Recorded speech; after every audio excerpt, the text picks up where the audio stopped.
for being here with us, sharing your expertise and your knowledge.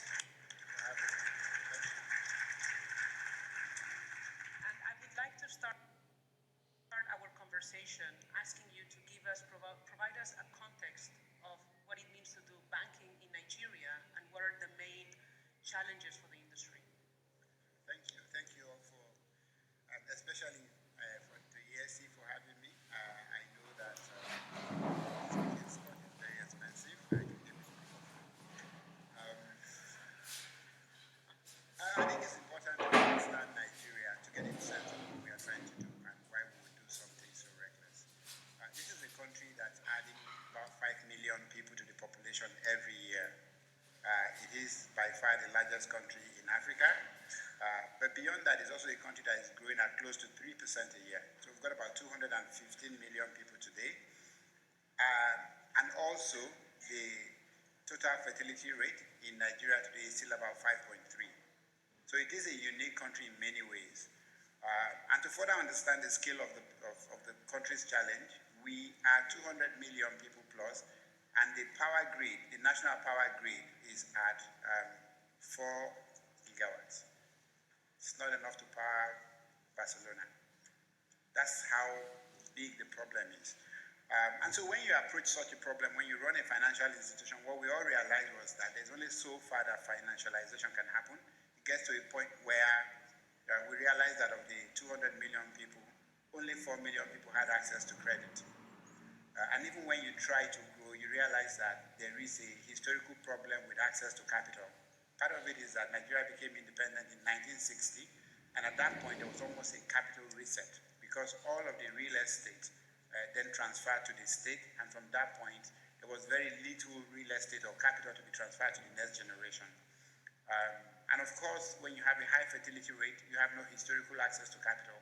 Banking cannot grow because if you remember, banking is a leverage business, and where there is no capital, there are no startups. When there are no startups that are growing, then you cannot use credit to grow them.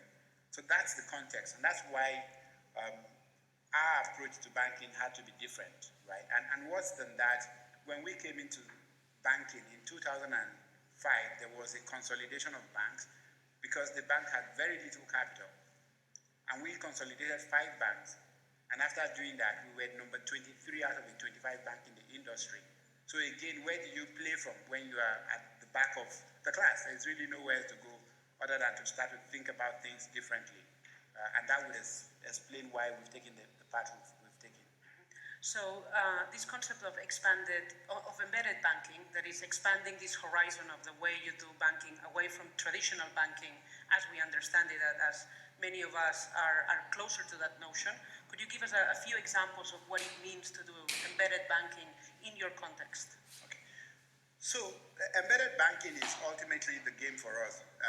But before I get to that, what we did was to ask ourselves what can be a competitive advantage for us as an institution. And so we came up with a tripod that there are 3 things we have to do very well. One of it was that we had to become an agile company. Embedded in that is the fact that traditional banks were very hierarchical, and in our own case, we ran a lot of tests and were very clannish. So there was no scope at all for any kind of ideation or innovation. The system was designed not to change. The other thing that we then realized was that we were a small bank that needed to deal with a big problem. There were over 30 different sectors that we identified that needed intervention, and we couldn't do it. So we sort of broke it down and came up with the 5 sectors that are the most important. We call it the heart sector. And the heart of Sterling, which is HEART, stands for healthcare, education, agriculture, renewable energy, and transport. And these 5 sectors accounted for over 50% of the GDP of the country. But more importantly, they directly touch about 12 of the 17 SDGs.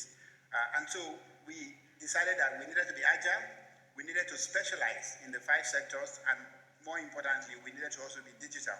And the reason for the digitization was that the unit cost to serve for banks in Nigeria was so high that people were going to perpetually remain excluded. And if you don't use technology to change that unit economics, you're never going to be able to bank people. And so those 3 tripods was how we started. Ultimately, our thinking is that if you are in the five sectors, we don't want you to have to think about needing a bank. In other words, if you are any part of the healthcare system that you are in, we want to build financing into it such that you don't have to think about who is going to bank you anymore, because Sterling is already banking you indirectly. Um, in education, for instance, and I think that is where we've seen the most opportunity for embedded banking, we have 200 million people, and we've got capacity for just above 2 million people in our higher institution. And if you think about the data, you need to have close to 5% of your population in institutions of higher learning before you can trigger industrialization. How do you get from 2 million to 10 million? Obviously, that has got to be using technology. So what we've had to do is to work with the institution to start to build digital universities so that the existing universities can leverage technology and double, sometimes even triple their intake, so we can have more people learning. What you do in that process is that the entire school becomes part of your banking ecosystem. Every student that is admitted into the school becomes part of your banking ecosystem. Every student that attempts an exam to be part of the school would encounter your banking. That thinking means that I don't have to have a significant marketing or sales budget. All I need to do is to use that budget to do R&D in the sectors.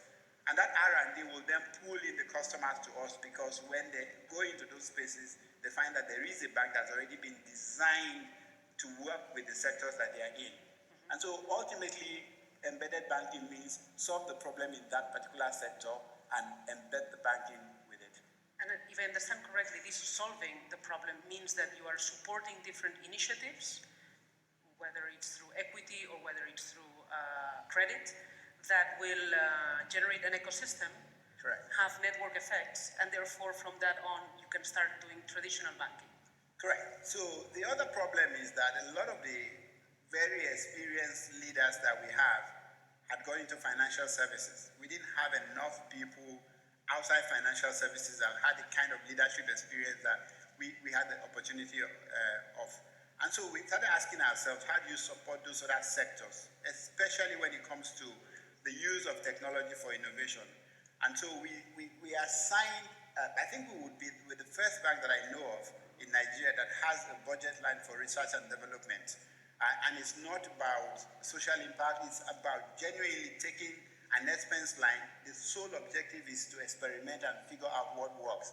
And from that research and development, we started to give equity investment to ideas that we think can tie back into the work we're doing. It sounds a very risky proposition, though. Correct. Right? So how do you manage that risk? So, you can take, and I think that traditional banks have as well tried to understand how they can move the frontier, of their business with technology or through the support of startups. Your experience is telling us a different way of approaching it. How have you been able to be successful in order to implement these ecosystems? So we don't think of ourselves as a single bank, right? In our mind, there are three different banks that are coexisting. We think of the legacy bank, and the legacy bank is a standard corporate and investment banking business. We've got a commercial banking business. We're building retail funding. We've got payments. Just what you would expect every other bank to do. And there is a team that is focused on that, and we deploy no less than 70% of our capital in this. And that is how we've been able to double our return on equity in the 5 years that I've been around. Right? The traditional bank is working very well.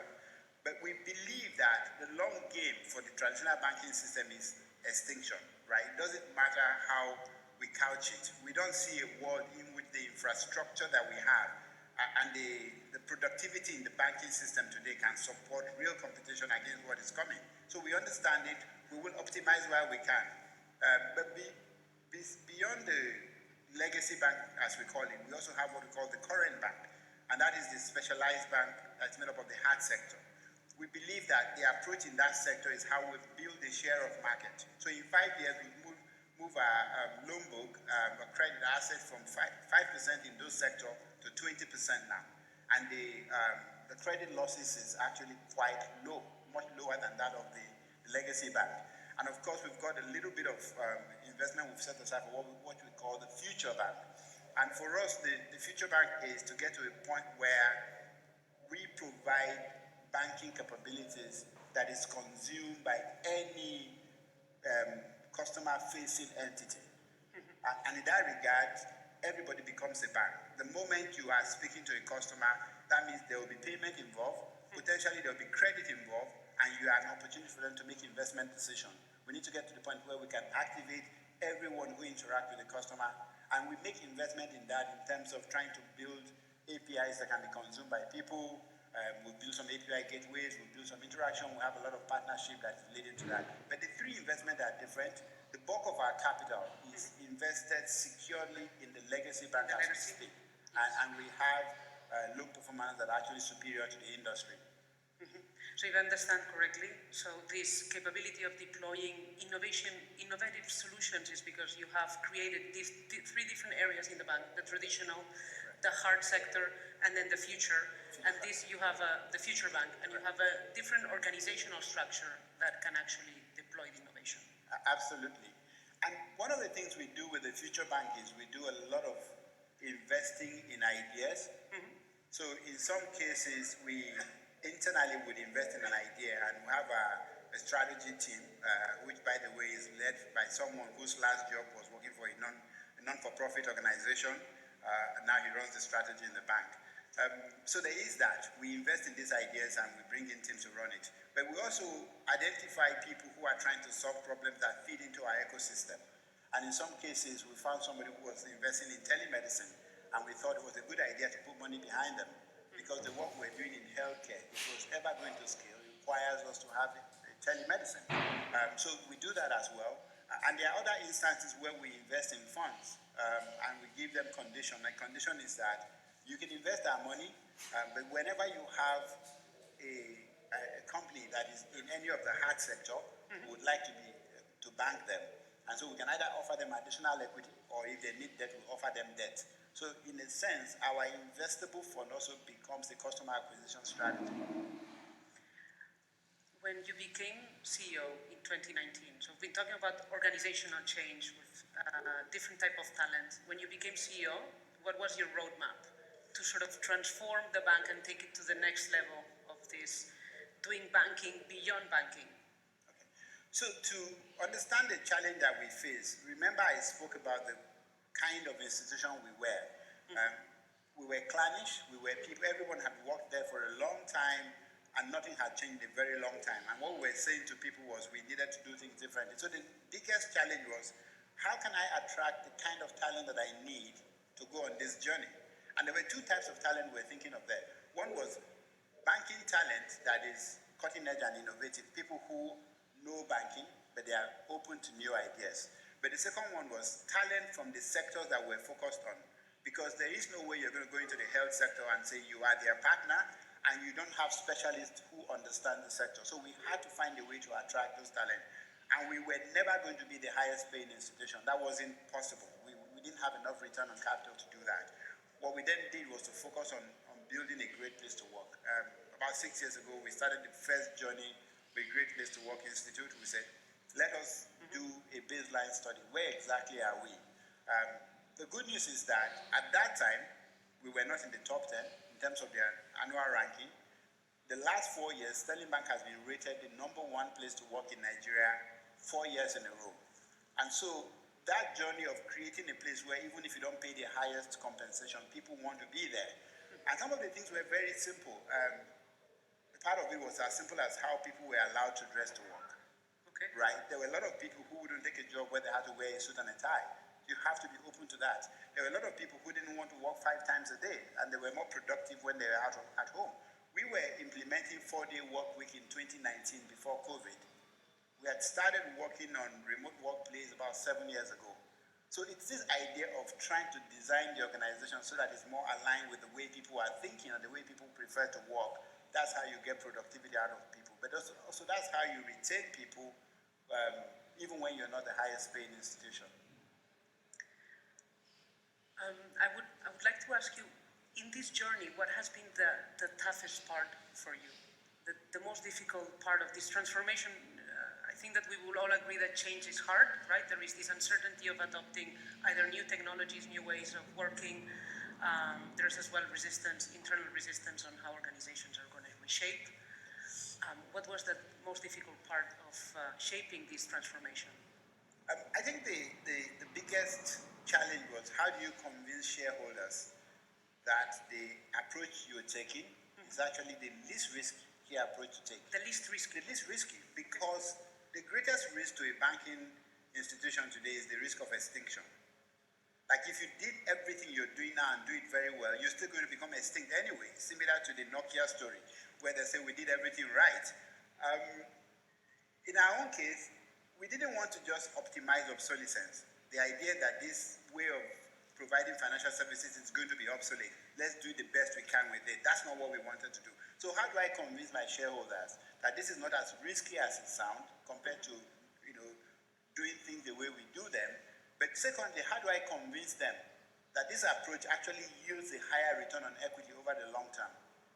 Like if we run this approach, we stand a chance of doing better than other financial institutions because we're building advantages that are very difficult to replicate.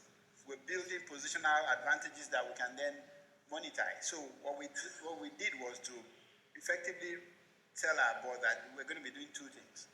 The first one is we're going to exploit what we've inherited, right? We've got this business, we're in about 200 locations, we had about 1-point-something million customers. We will grow that. We had a business that had a funding cost that was just under 9%. In that period, we've dropped it from 9% to about 4.7 or 4.6%. So they can see there's genuine progress in optimizing the business. They've also seen us grow the customer base to 4 million from under 2 million. That's the first thing we had to convince them that, look at it, we're making progress. However, we have to do some exploration. And we were able to achieve that by being very clear about how much of our capital we would risk in exploring and how much we would use to optimize the business. What had happened is with every single time we make progress, we then start to get positive feedback. The one thing I have to mention is that we relied extensively on positive external feedback to the members of the board and to the shareholders to validate our strategy. Because as much as we tried to explain it, it was management defending what it believes in. But the moment we started to get feedback from investors, from government, from people in government say, oh, we like what your bank is doing, we appreciate what you're doing, then that bought us time. And now I think, I used to calculate my runway when I first started in quarters. I have 1 or 2 quarters of runway before they kick me out. And now I think I can confidently say that I've got about 1 or 2 years worth of runway before they run out of patience with me.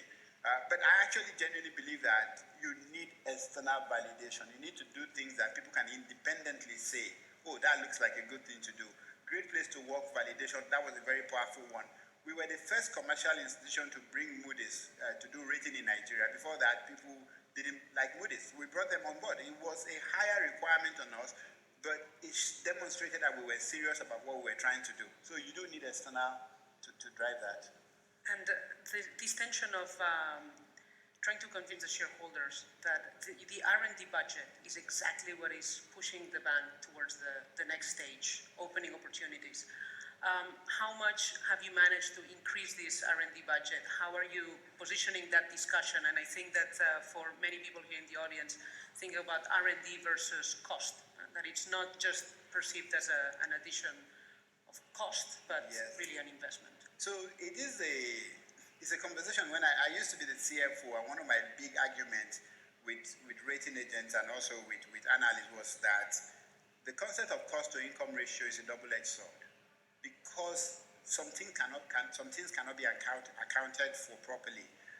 And so when you make investment, and those investments are classified as cost, when you focus on that particular ratio, you are encouraging people to lower investment in future opportunities and to focus on only the investment that gives short-term opportunity. And so we still have that battle today. However, what I do is I separate the reporting to say, you know what, if you were not investing in these future opportunities, this is what your ratios would be. This is what your cost to income ratio will be. And so you see the cost to income ratio with the matured businesses separately from the new businesses. The other conversation around how do you separate it is your R&D must also start to transit very quickly into investable opportunities. Yes. So that when they start to transit, people start to then put a value on the R&D that you've done. By the time those companies start to raise funds and they see their valuation, suddenly, even though your R&D is written down to zero in your books because you couldn't invest in that regard, you could see that the economic opportunity actually has the value attached to it. And so you scale in the marketplace, not through R&D.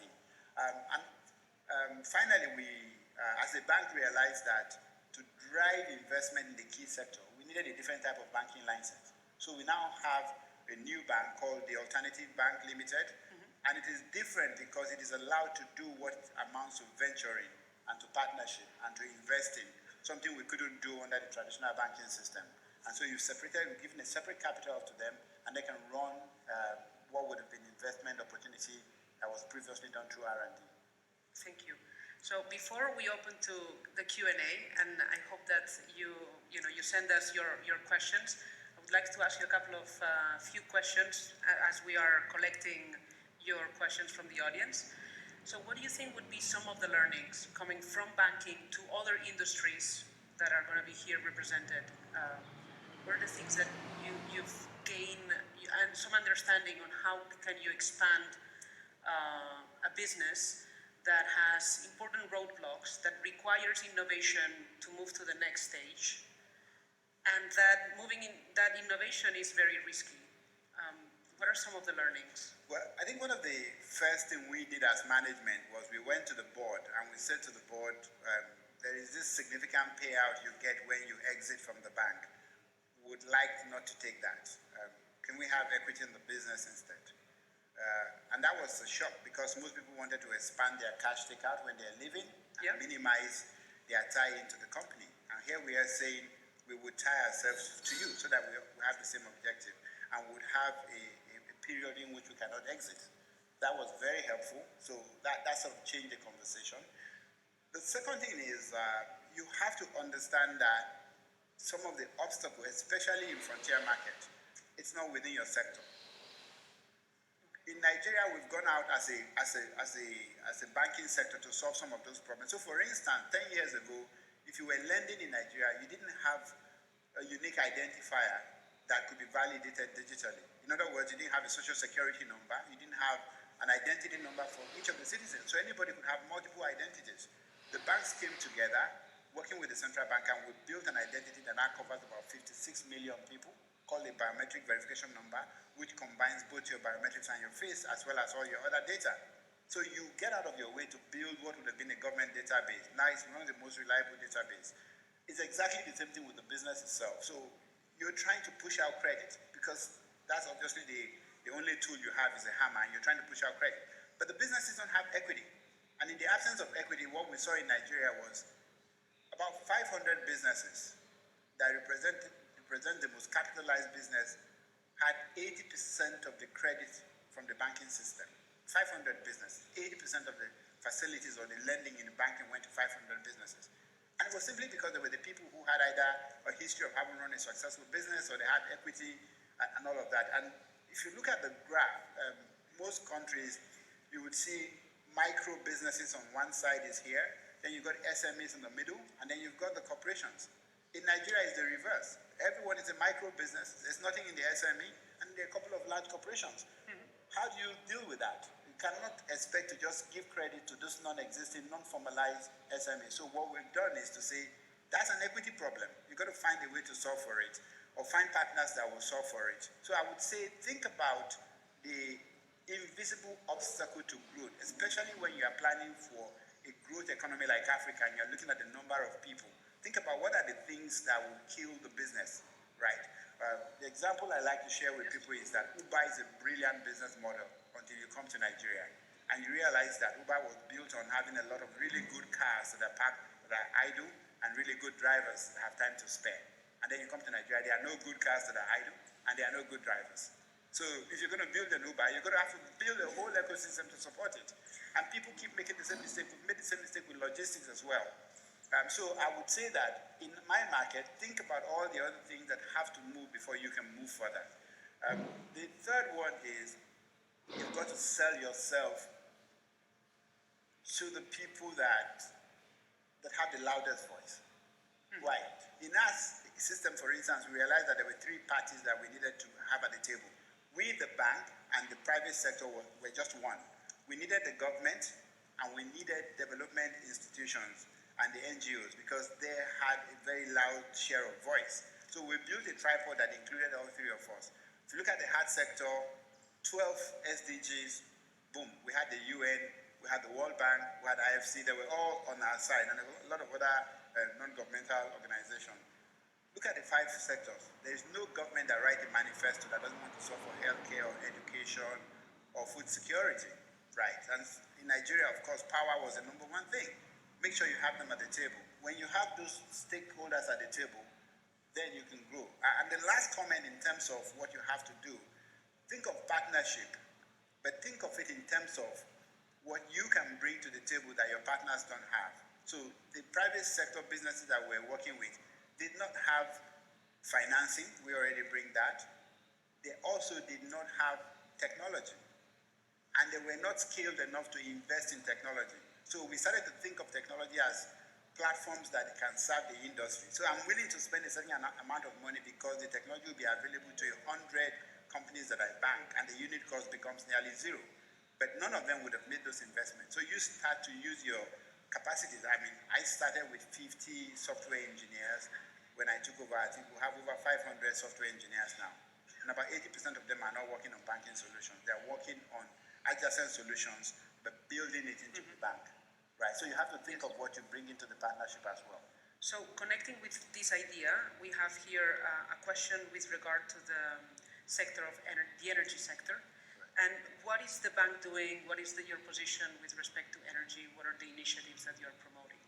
Okay, so I'm actually quite excited. This morning, one of the Red Bull sponsored events where people work on those high buildings. It's actually happening on our building right now. So there is an oil rig somewhere across the water, and then there is our building, which is a 17-story building, has been here for over 30 years. We've just converted that building to the first office building, high-rise building in Africa to be completely off-grid. And what we did was to demonstrate that even in commercial areas, with a building that has a data center, you can run on solar, because there was lack of trust in renewable energy. We needed to do something big. The challenge with renewable energy in Nigeria is one of capital.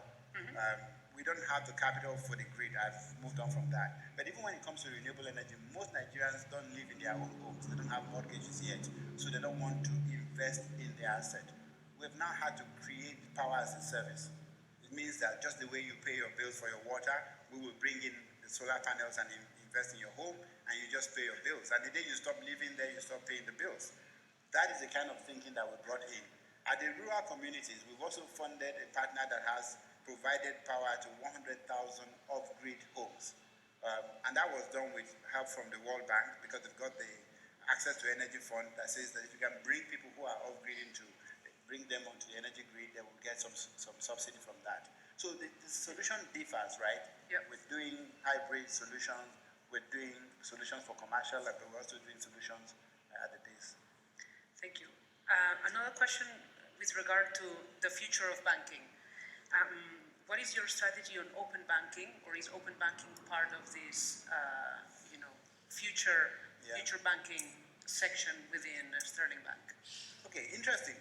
We actually were the bank that funded the Open Banking Institute in Nigeria. At the time when it wasn't very popular, banks were afraid of the idea. But we understood that it was inevitable, and that the best thing we can do is to make sure we understand it better than anyone else. So for a couple of years, we funded the Open Banking Institute. I think Nigeria is going to, I think the rate at which we're going, we may leapfrog a lot of the financial institutions and a lot of the other advanced economies with open banking. Part of that is because we lack the infrastructure that protected the old business model anyway. Yes. It's the same reason why we have one of the most advanced payment systems today. Our Nigerian payment system is instant payment. It's been on for well over 10 years, and it's tested. I think if you're winning in banking today and you have 10% of the market, you might fight open banking. But if, like me, you've already committed to blowing up the space so that you can then win in whatever comes out of it, I think it's the only way to go.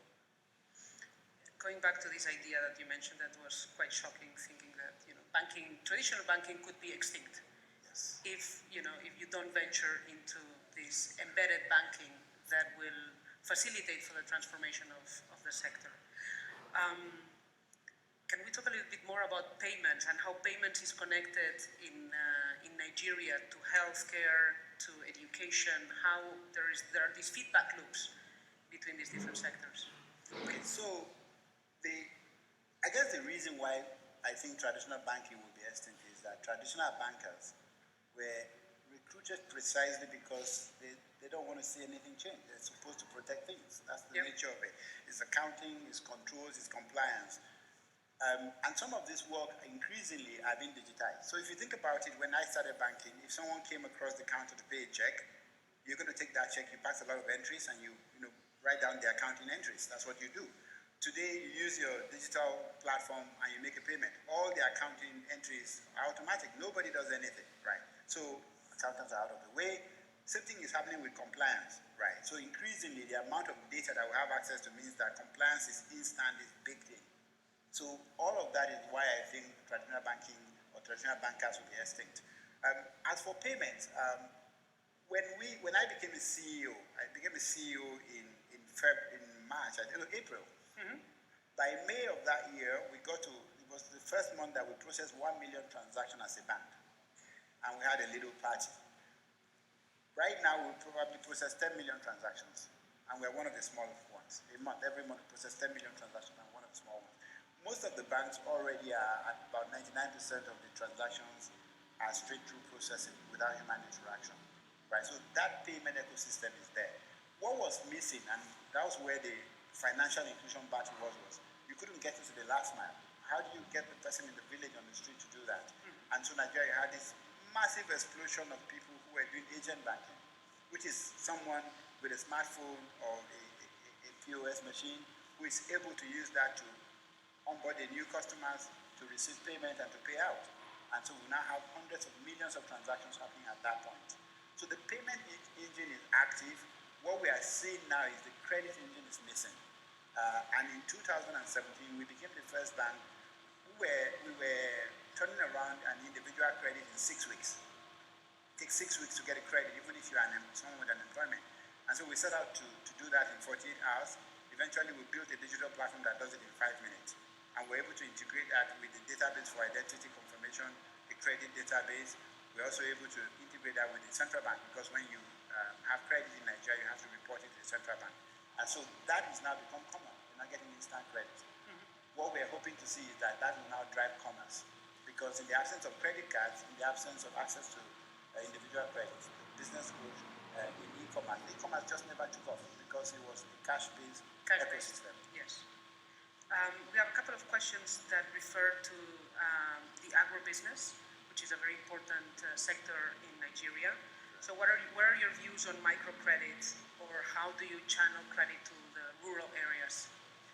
I think the challenge with credit in Nigeria first and foremost was an identity challenge. We didn't know who was who or who was where. What intervention in the agri space has done when the government put in subsidized funding in agri space was it compelled everybody to become registered. So we now have a fairly good register of people in the rural communities. Our view is that the farming community does not require cash. What they need are agricultural inputs. So the most successful model, there are 2 or 3 companies that have done that very well in Nigeria. One is called Babangona. The other one is called Tribe Agri. I think the third one is Afex. We work with all of them. What they do is, instead of providing cash as credit, they provide implement as credit, they provide seedlings as credit. Sometimes they also provide credit by just land preparation. That means that you then don't have a problem with cash being at risk, and then they get paid with harvest. So when the harvest comes back, that's how you get paid. So you take the financing into the practices. Cash is out from the transaction. So and therefore, you no longer have the non-performing loans and the cost of credit that is associated with microlending. And you generate a system that ensures trust, and therefore, once you have trust, absolutely, the transaction. So again, not only is cash out, the banker is out of the system, because the person they talk to is an aggregator, someone in their community who is the person that they know. he has all of the input that they need, and he's the one that collects their harvest when it comes in. So again, the banker is out, but the banking is in, right? That's hopefully the big thing. Couple of questions with regard to talent and how hard is talent, to bring talent into your organization locally. What are the perspectives of the bank? It was very difficult in the early days. I think one of the questions I get asked all the time is, what are you doing in Sterling Bank? And at the back of that is the idea that you're too good to be in Sterling Bank because the institution obviously didn't attract talent. But that is reversed now. We are now able to hire globally. We're also able to hire from international organizations that are in Nigeria. Yep.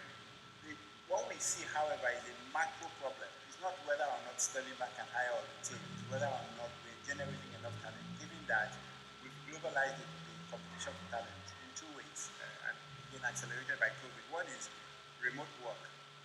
There's so many people in Nigeria today, living in Nigeria, who are not working for Nigerian companies. So that's number one problem. Number two is access to higher quality of life.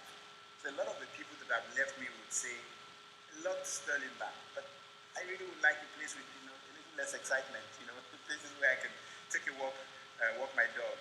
That I can't solve for, right? So, I have solved for it at a micro scale. We have gated communities for our staff. The latest one we've just done has over 200 apartments. It's also an EDGE certified building. It's got, just the basic features. And we've also inserted about 6,000 square meters of office space in the same living environment. So we eliminate the travel time on a daily basis. So our solution, however, is to build the talent. So for instance, one of our banks, the Alternative Bank, is a new area of banking.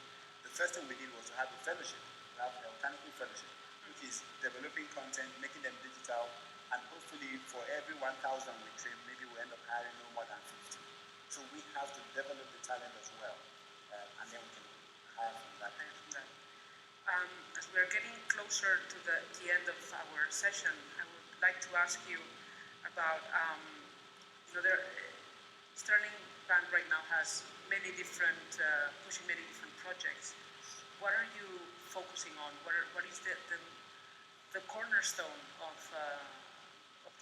which is the cornerstone project that is going to take Sterling Bank to the next level? The single most important thing we're trying to do, and we're approaching it from multiple levels, is to build the most useful database for governance. Meaning that government across the sovereign and the sub-sovereign have one problem. They have no capacity to understand the resources that they have, right, in terms of the resident in the state or the real estate and where they are. They don't have a unique database that allows them to optimize tax collection or to provide social services. So we're building a system that allows the sub-sovereign, the state government, to be able to implement that. That's one that's very important to us. The other thing that also ties to that identity work we're doing is the work we're doing with education, which is this idea that there are millions of Nigerians. We've got this youth board. These people all need to have a job. So building a digital educational system means that we are getting a lot of them into universities, but we're also getting a lot of them into skills that doesn't take a lot of time. In 6 or 9 months, they are able to become gainfully employed. We think that is where we will grow the business from, by enabling people.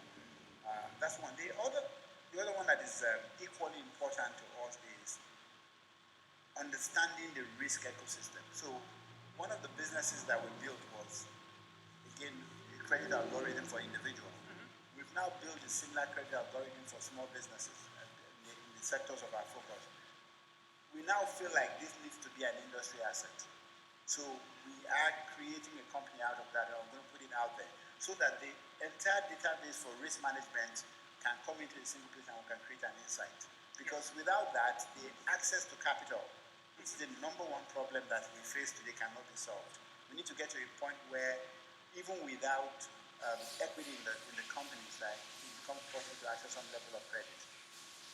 And I think that you've convinced me and probably the audience that this type of project would be very hard to do as a traditional bank.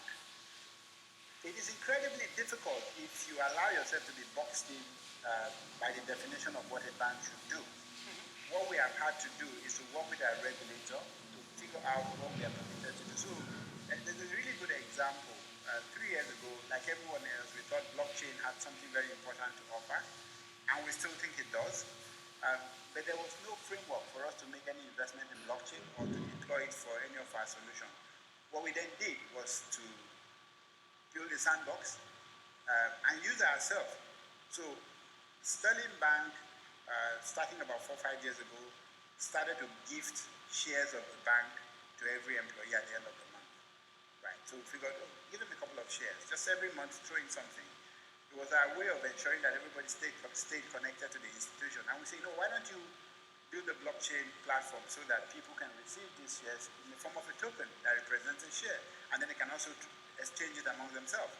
That's one way to do these difficult things without putting it in the marketplace or without needing the regulators' approval, because obviously you're doing it as a closed system.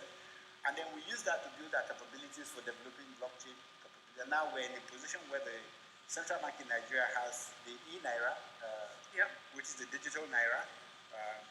And now they are open to the idea of how do we use these capabilities to solve problems. So you also have to solve some of the problem in an experimental way, knowing that it's just a matter of time before the system will be ready for you to deploy into life. Well, thank you very much, Mr. Suleiman, for sharing your expertise, all your insights on how your bank is pushing the frontier, doing banking beyond banking, solving real-world solutions in different areas, and reminding us that, in fact, those roadblocks that businesses may have may seem to be invisible because they are slightly outside the scope of the original business. But that, if we solve those, then businesses can really scale and expand. Well, thank you. No, thank you. And we took the view, people always ask if this is about impact, and is this impact investing? Are you doing this for good?